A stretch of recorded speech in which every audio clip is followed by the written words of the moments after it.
حیض کے لیے ضروری ہے کہ 7 دن میں ہی پاک ہوں؟ اگر 5 دن میں خون رک جائے اور نہا دھو لیں تو کیا نماز وغیرہ پڑھ سکتے ہیں؟ دیکھیے، حیض کی کم سے کم مدت 3 دن ہے. کسی خاتون کو 3 دن مینسز ہوئے اور بند ہو گئے تو اس کے بعد ان کو لازم ہے کہ نہا کے نماز شروع کر دیں. 3 دن سے کم حیض نہیں ہوتا، وہ پھر استحاضہ ہے. اور 10 دن سے زیادہ حیض نہیں ہوتا. تو 7 دن کوئی جو آپ نے مدت بیان کی ہے یہ درست نہیں ہے. کم سے کم 3 دن. 3 دن کے بعد اگر خون بند ہو گیا تو غسل کر کے نہا دھو کے نماز شروع کر دینی چاہیے. اولاد کو عالم حافظ بنانے کی فضیلت. مشکور صاحب بہار انڈیا سے. زیادہ تر لوگ انڈیا کے ہی ہیں جو سوالات پوچھتے ہیں، پاکستانیوں کو شاید شوق نہیں ہے علم حاصل کرنے کا، واللہ عالم. مشکور صاحب پوچھتے ہیں جی، بیٹے کو عالم اور حافظ بنانے کی کیا فضیلت ہے؟ دیکھیے، رسول اللہ صلی اللہ علیہ وسلم نے فرمایا، اذا مات ابن آدم انقطع عملہ الا من ثلاث. انسان جب مر جاتا ہے اس کا عمل ختم سوائے 3 چیزوں کے. صدقۃ جاریۃ، ایک تو صدقہ جاریہ، او علم ينتفع به، علم جس سے لوگ فائدہ اٹھائیں، او ولد صالح يدعو له، نیک اولاد جو دعا مانگے. تو پہلی بات، نیک اولاد وہ خود صدقہ جاریہ ہے، اور نیک اولاد کے ساتھ اگر عالم بھی ہو یا حافظ بھی ہو تو ظاہر ہے یہ آپ نے اس کو اعلیٰ درجے کا نیک بنا دیا. تو یہ اور زیادہ بڑی خود بخود اسی حدیث سے فضیلت ثابت ہو رہی ہے. دوسری بات یہ کہ صدقہ جاریہ میں یہ چیز بھی آتی ہے. صدقہ جاریہ کہتے ہیں کوئی ایسا کام جس کا لوگ یعنی قیامت تک فائدہ اٹھاتے رہیں یا آپ کے مرنے کے بعد فائدہ اٹھاتے رہیں. تو صدقہ جاریہ میں سب سے بہترین صدقہ کیا ہے؟ آپ اپنی اولاد کو عالم بنا کے چھوڑ دیں تاکہ وہ دین کا کام کریں، اور جتنا وہ دین کا کام کریں گے ہدایت لوگوں کو ان کے ذریعے ملے گی، والدین کو اس کا ثواب قبر میں ملتا رہے گا.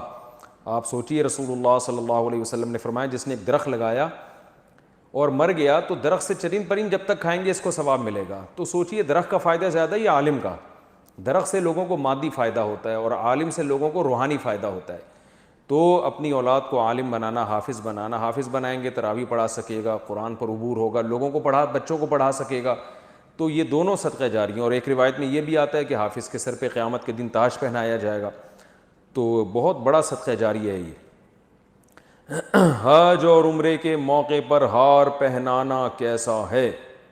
ختم قرآن، حج اور عمرے کے موقع پر ہار پہنانے کا شرعاً کیا حکم ہے؟ رحیم داد 4 صدہ سے. یہ ایک رسم ہے لیکن غلط رسم ہے، شریعت کے مزاج کے خلاف ہے.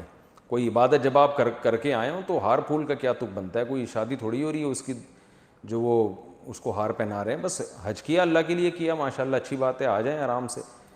اور عمرہ کیا، بہت اچھی بات ہے، ٹھیک ہے. استقبال کے لیے ایئرپورٹ پہ لینے چلے جائیں اگر کوئی آپ کے بڑے بزرگ آ رہے ہیں تو میرا خیال ہے یعنی ناجائز نہیں ہے ہار پہنانا، لیکن یہ ایسی رسم ہے جو مزاج شریعت کے بہرحال خلاف ہے. ناجائز نہیں ہے لیکن مزاج شریعت کے بہرحال خلاف ہے یہ. اچھا بھائی، کیا کسی کھانے کو ناپسند کرنا گناہ ہے؟ گھر میں جو کھانا بنتا ہے اگر اس میں کوئی یہ کہے کہ مجھے یہ کھانا پسند نہیں ہے، میں یہ نہیں کھاؤں گا، تو کیا یہ رزق کی ناقدری اور گناہ ہے؟ نام نہیں لکھا انہوں نے. دیکھیے، کھانے کو ناپسند کرنا یعنی ناپسندیدگی کا اظہار زبان سے کرنا یہ خلاف سنت ہے اور یہ ناپسندیدہ عمل ہے. رزق کی ناقدری میں آتا ہے کہ مجھے یہ میں نہیں کھاتا، یہ کیا بنا لیا. آج بہت ایک غلط لفظ لوگ استعمال کرتے ہیں. ہمیں تو یاد ہے بچپن میں ہم کوئی ایسا سخت لفظ استعمال کرتے تھے تو والدین کی طرف سے بہت سخت ڈانٹ پڑتی تھی ہم کو کہ یہ رزق ہے، اس طرح ناقدری نہیں کرتے. وہ لفظ ہے کہ آج کل بچے کہہ دیتے ہیں کیا بکواس کھانا بنایا ہوا ہے، یہ بہت بڑی کھانے کی بے حرمتی ہے، رزق کی بے حرمتی ہے. تو یہ نہیں کہنا چاہیے. آپ صلی اللہ علیہ وسلم کی عادت تھی، امی عائشہ فرماتی ہیں کہ جب آپ صلی اللہ علیہ وسلم کو کھانا ناپسند ہوتا تو نہیں کھاتے، زبان سے نہیں کہتے کہ یہ کیا پکایا یا مجھے نہیں پسند نہیں ہے. تو بس وہ نہیں کھانا اس کی علامت تھی کہ آپ صلی اللہ علیہ وسلم کو یہ چیز پسند نہیں ہے. تو کھانا کسی کو پسند بھی آ سکتا ہے، ناپسند بھی آ سکتا ہے، ہر ایک کا مزاج ہے. تو جو کھانا آپ کو پسند نہیں ہے، شریعت نے مجبور نہیں کیا گن پوائنٹ پہ کہ آپ وہ پسند کریں. کوئی ضروری نہیں ہے، جو چیز پسند نہیں ہے آپ نہ کھائیں، وہی چیز کھائیں جو آپ کو پسند ہے اگر اللہ نے آپ کو اتنے وسائل دیے ہیں. لیکن اس طرح سے عیب نکالنا کہ یہ کیا معاذ اللہ بکواس ہے، بولتے ہوئے بھی عجیب سا لگ رہا ہے، یہ کیا گندا کھانا بنا دیا، اس طرح کے الفاظ استعمال نہیں کرنے چاہیے. اور بعض لوگ یہ بھی کہتے ہیں کہ کیا گند کھا رہے ہو، اس طرح کے بھی الفاظ استعمال کرتے ہیں، یہ بہت ہی بے حرمتی ہے رزق کی۔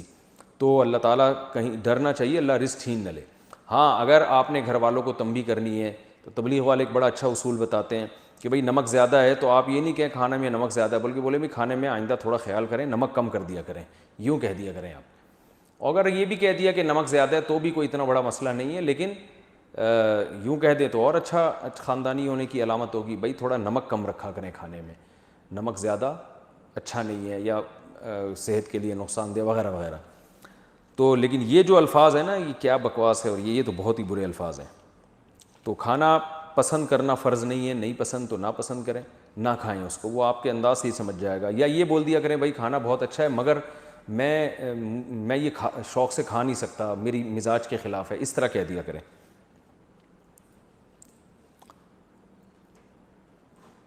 جمعے کے دن والدین کی قبر پر جانا، کیا جمعہ کے دن والدین میں سے کسی کی قبر کی زیارت کی کوئی خاص فضیلت ہے؟ ارسلان صاحب راولپنڈی سے۔ نہیں جناب، لوگ آج کل جمعے کے دن یا عید کے دن قبرستان جا رہے ہوتے ہیں، اس کی کوئی حیثیت نہیں ہے۔ کسی بھی دن جب چاہیں آپ قبرستان چلے جائیں، اپنے والدین یا بزرگوں کی قبر پہ بھی جا سکتے ہیں، ان کے لیے دعا کریں وہاں جا کے، اور قبرستان جانا چاہیے۔ حدیث میں آتا ہے زورھا فإنھا تذکر الآخرہ، قبرستان کی زیارت کیا کرو، اس سے آخرت کی یاد تازہ ہوتی ہے۔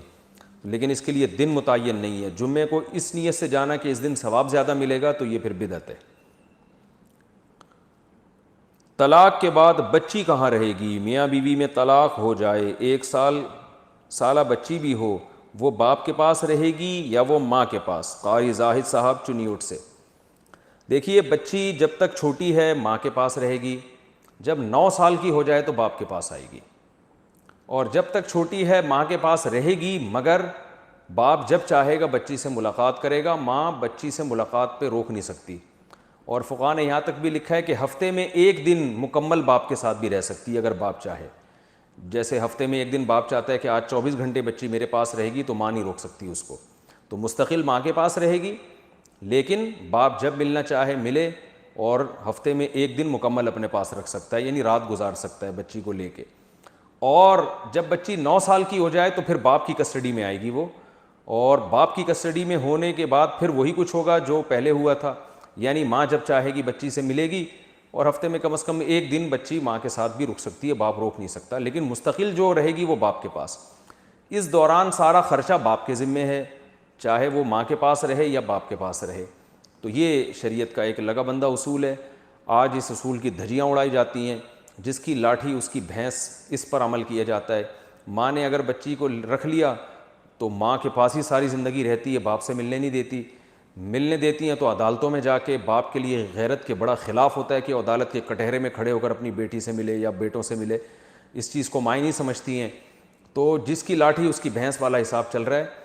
ماں کو چاہیے کچھ اللہ کا خوف کرے، کیونکہ میرے سامنے جو کیسز آ رہے ہیں زیادہ تر شہروں میں، گاؤں دیہاتوں میں تو الٹا ہوتا ہے، باپ چھین لیتے ہیں، لیکن جو شہروں میں کیسز آ رہے ہیں، مائیں طلاق کے بعد بچوں کو باپ سے چھین لیتی ہیں، اور باپ کے خلاف ان کو ورغلاتی بھی ہیں، اور عدالت میں باپ بیچارہ کیس کر کے ملتا ہے تو خرچہ سارا باپ کے ذمے ہوتا ہے، حتیٰ کہ عدالت لانے لے جانے کا خرچہ بھی باپ کے ذمے ہوتا ہے، لیکن نہ باپ کی مرضی سے ان کی تعلیم، نہ باپ کی مرضی سے ان کی تربیت، اور وہ ساری زندگی بچے باپ کی کسٹڈی میں آتے ہی نہیں ہیں، رات بھی نہیں گزارنے دیا جاتا ان کو باپ کے ساتھ کہ چلو جی اتوار کی چھٹی ہے، باپ ان کو لے جائے اپنی ماں سے ملائے، یعنی بچوں کی دادی سے ملائے۔ یہ سب ظلم ہے جس پر ان خواتین کو قیامت کے دن جواب دینا پڑے گا اللہ کے سامنے۔